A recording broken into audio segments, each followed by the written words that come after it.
A crise iminente. Parte 5. Então, de acordo com o relatório da equipe de assalto, eles ainda não encontraram uma maneira de derrubar o portão. Sim, o Quagoa, de pelo com manchas rubras, franziu a testa enquanto ouvia o relatório de seu subordinado. Era Yozu, comandante da vanguarda Quagoa. Sua pelagem era tão resistente quanto o Orixalcum e sua resistência às armas de metal era ainda maior do que a de um Quagoa normal. Ele era um membro superior de sua espécie, um Quagoa rubro. Yozu desviou os olhos de seu subordinado para a fortaleza do outro lado da ponte suspensa. Além da fortaleza havia um túnel e, depois do túnel, a cidade anão. Depois de conquistá-la, eles teriam uma boa localização para uma base e toda a competição por minérios também seria eliminada ao mesmo tempo. A combinação de território expandido e uma quantidade sem precedentes de minérios e minerais tornariam os Quagoas fortes. Uma vez que isso acontecesse, os Quagoas algum dia viriam a governar toda a cordilheira.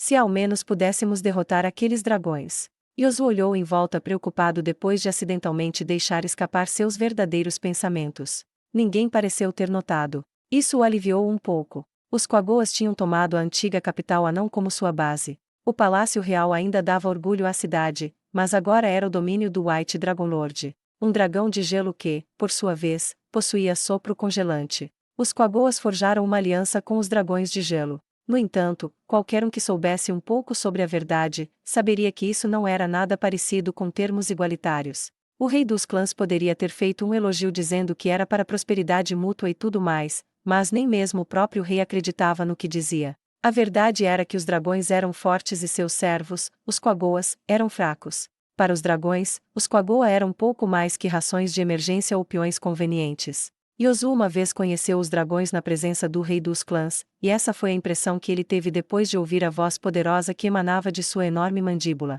Ele também ficou chocado com a visão de seu rei rastejando diante dos dragões. Ele não queria ver um grande herói reduzido àquele estado, mas Yozu não era estúpido. Ele entendia profundamente a diferença insuperável entre a força dos dragões e os Quagoas. Mesmo assim, ele não podia aceitar que os dragões os tratassem como idiotas. Por agora só resta aceitar calado. Se lutarmos contra aquele Dragon Lord, a raça Quagoa sofrerá danos irrecuperáveis, mesmo se vencermos. Mas, algum dia, ele não era o único com esse desejo no coração. Todos os Quagoas que conheceram os dragões, em outras palavras, todos os Quagoas pertencentes à alta hierarquia, pensavam o mesmo. Para começar, eles precisavam encontrar uma maneira de se tornarem imunes ao sopro congelante. Se Quagoas assim não nascessem, eles sofreriam perdas terríveis. A busca por esse caminho levaria muito tempo. Yozu abandonou suas emoções sombrias. Agora, ele tinha que destruir os anões. Isso ainda não havia sido feito. Seria tolice deixar que a preocupação com o futuro afetasse o que ele poderia fazer no presente. Yozu convocou seus subordinados. Ei, destrua a fortaleza e veja se podemos ampliar as paredes do túnel para deixar mais dos nossos entrarem. Precisamos nos preparar o máximo possível antes que a tropa principal. De repente, as orelhas de Yozu se levantaram. Ele pensou ter ouvido um grito de algum lugar. Não, aquilo não poderia ser um grito. Talvez seja um barulho ameaçador feito por um monstro. O problema de estar no subsolo era que era muito difícil dizer a origem de qualquer ruído. Desta vez, no entanto, ele soube instantaneamente. Isso porque ele viu os Quagoas da tropa de assalto fugindo da fortaleza enquanto gritavam a plenos pulmões. Um burburinho veio do Quagoa perto de Yozu. Dado o estado dos Quagoas que haviam retornado, ficou muito claro que estavam aterrorizados e confusos. Vários Quagoas até empurraram seus companheiros por trás, e o último caiu na grande fenda. Que foi? Uma emergência. Um dos subordinados de Yozu respondeu. Não sabemos. Talvez seja um contra-ataque dos anões. Isso não era possível. Um contra-ataque estava bem dentro da faixa esperada de respostas. Não faria com que as equipes de assalto fugissem em pânico. Deve ter sido algo a mais. Yozu ouvirá uma vez que o óleo fervente era muito doloroso. Reúna os soldados e descubra o que está acontecendo. Se for um contra-ataque, continue o avanço. Não vamos deixar que tomem a fortaleza de volta. Os soldados de Yozu formaram um grupo seguindo suas instruções e começaram a atravessar a ponte. Os gritos continuaram durante esse tempo, e a equipe de assalto continuou fugindo. Do que estão fugindo? Será que é por causa daquela maldita magia? Enquanto Yozu ponderava, um par de silhuetas apareceu no portão da fortaleza. Eram grandes e negras, eram coisas. O que é aquilo? Anões gigantes? Anão lords. Yozu nunca tinha visto tais seres antes. Embora ele soubesse que os anões usavam armaduras como parte de seus equipamentos, e que alguns conjuntos de armaduras cobriam todo o corpo, o que ele via agora era completamente diferente do que havia visto no passado. Nas mãos direitas, eles carregavam grandes espadas onduladas, enquanto na esquerda tinham escudos enormes. Dado que o rei dos clãs era um pouco diferente de um Quagoa comum na aparência, um anão lord provavelmente parecia diferente de anões comuns. Yozu não conhecia a verdadeira identidade dos seres que se encontravam na entrada da fortaleza, pareciam estátuas de Ni. Contudo, seus instintos animais os diziam que eram entidades perigosas. Ele também entendia o porquê de as equipes de assalto fugirem daqueles monstros com todas as suas forças. Seus subordinados ao seu redor estavam todos catatônicos e sem ação, assim como ele mesmo. Os únicos seres que ainda se moviam eram os Quagoas correndo da fortaleza. Eles não olhavam para trás, suas energias estavam totalmente focadas em cruzar a ponte suspensa. Os seres trajando armaduras negras rugiram. Mesmo a uma distância tão grande, o rugido do monstro arrepiou seus pelos. Yozu sentiu câimbras e um frio na barriga. Foi como sentir o rugido de um dragão em todo o seu corpo. Como se esperando por esse sentimento, ele viu os Quagoas se levantarem lentamente ao lado das armaduras negras. Eles escaparam. Será que nos traíram? Não, aquilo é. Os olhos de Yozu se arregalaram. Um dos Quagoa que viu estava sem a cabeça. Ele apertou os olhos para tentar aguçar sua visão, e viu que vários Quagoas estavam com suas entranhas expostas, enquanto outros pareciam estar cambaleando de uma maneira descompassada, as metades esquerda e direita de seus corpos saindo de sincronia, como se tivessem sido cortadas ao meio. Seres que se moviam mesmo quando não podiam estar vivos. Uma magia que controla os mortos. Essa é a arma secreta deles. Yozu concordou com o que seu subordinado dissera. Eles tinham um as na manga além de armas encantadas com efeitos elétricos. Serão golems? Foi dito que quando o dragão tomou posse do Palácio Real, ele lutou contra monstros com esse nome. Aparentemente, pareciam estátuas blindadas. Aqueles são o que os anões chamavam de golems. Yozu balançou a cabeça com a pergunta do subordinado.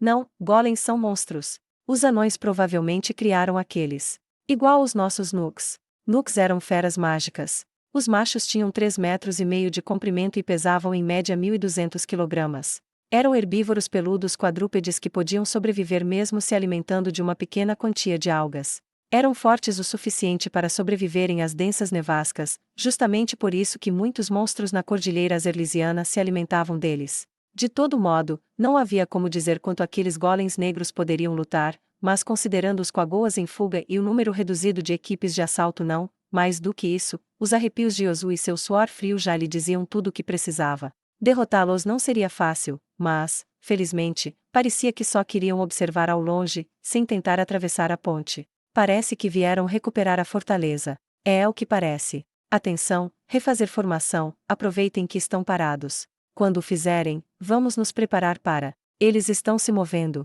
Os seres trajando armaduras negras começaram a correr, fazendo uma investida e atravessando a ponte suspensa. Como é que era mesmo, hein? Quem disse que só vieram recuperar a fortaleza? Comandante, agora não é hora. Suas ordens. O Quagoa que o Yozu havia enviado mostrou suas garras, estava pronto para a batalha. Os seres trajando armaduras negras se protegeram com os escudos e foram através dos caminhos que fizeram contato com os Quagoas. Arremessados ao ar pelo poder esmagador, muitos Quagoas caíram da ponte suspensa. Os seres trajando armaduras negras não pararam. Embora diminuíssem um pouco a velocidade, continuaram a investida com escudos levantados, como paredes em movimento. Se isso continuasse, logo atravessariam a ponte completamente e alcançariam a base. O que fazer agora? Percebendo o perigo mortal que o esperava, Yozu gritou: cortem a ponte. Se destruíssem a ponte, a força principal só seria capaz de usar a rota de flanco, e isso desperdiçaria muito tempo. Os anões provavelmente fortaleceriam sua defesa no interior.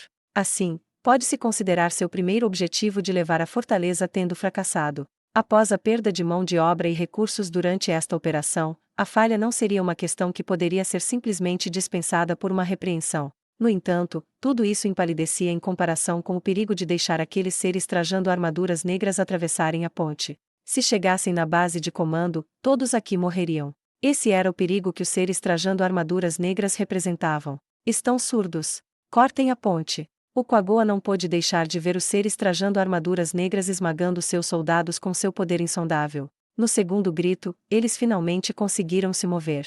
Todavia, quase todos os Quagoas que haviam sido enviados pela retaguarda foram jogados voando para o abismo, e restaram apenas alguns na ponte para enfrentar esses temíveis inimigos. Todos os Quagoas restantes mordiam e arranhavam desesperadamente os cabos de aço que sustentavam a ponte. Coloque uma das equipes de assalto para estancar o avanço. Serem ordenados a parar os golems logo depois de ouvir o comando para destruir a ponte não soava diferente de uma missão suicida. Mesmo assim, um esquadrão suicida se reuniu imediatamente e saiu corajosamente. Como esperado, o esquadrão suicida ricocheteou nos escudos, mas alguns deles conseguiram passar e atiraram-se sobre os seres trajando armaduras negras. Porém, os seres não davam atenção. A mordida não parecia machucá-los, e continuaram seu avanço. A ponte ainda não caíra. Nesse ritmo, os seres trajando armaduras negras atravessariam tudo. Quando Yozu se deu conta, seu corpo começou a mover-se por conta própria. Ele saltou do seu posto de comando bem acima, e usou a força de seu pouso e a agudez de suas garras para soltar os cabos de aço da ponte. Um grande clangor de ping ricocheteou pelo ar. A ponte suspensa subiu como uma onda gigantesca e então, caiu e se despedaçou. Yozu não conseguiu manter o equilíbrio durante o estrondoso ricochete proveniente da ponte suspensa e foi arremessado longe. No entanto, ele conseguiu pegar um cabo que dançava no ar antes de ser engolido pela escuridão que se abria debaixo dele. Como Yozu não conseguia controlar seus movimentos no ar, isso fora um golpe de sorte inimaginável. Ele puxou-se ao longo do cabo enquanto seu corpo balançava no ar, por fim conseguiu fazer contato com a beira do penhasco. Mas nem sequer teve tempo para recuperar o fôlego. Um frio malévolo encheu seu corpo. Yozu ouviu seus instintos e se jogou de bruços. Naquele instante, um objeto gritando passou rente às costas de Yozu. Inacreditavelmente, o objeto se tratava de um Quagoa. Sob essas circunstâncias extremas, os seres trajando armaduras negras tinham conseguido arremessar um dos membros do esquadrão suicida em Yozu com sua ridícula força muscular.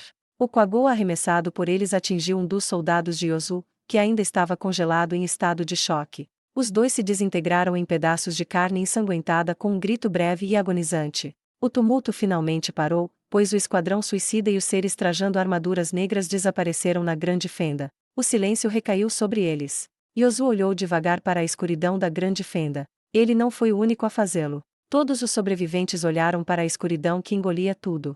Todos eles sabiam que não havia sobreviventes àquela queda, mesmo assim, não podiam apagar o medo de imaginar que os seres trajando armaduras negras viessem subindo pelos paredões do abismo. Depois do que pareceu uma eternidade, Yozu finalmente suspirou de alívio. Deu ares de que não retornariam. Olhando em volta, viu que havia poucos, e preciosos, soldados que sobreviveram. Mesmo assim, o fato de terem sobrevivido contra os seres trajando armaduras negras era digno de elogios. Bater em retirada. Se não relatassem sobre os golems para aqueles no topo, as coisas seriam muito ruins para eles. Se aquelas coisas fossem produzidas em massa, seria o fim dos Quagoas.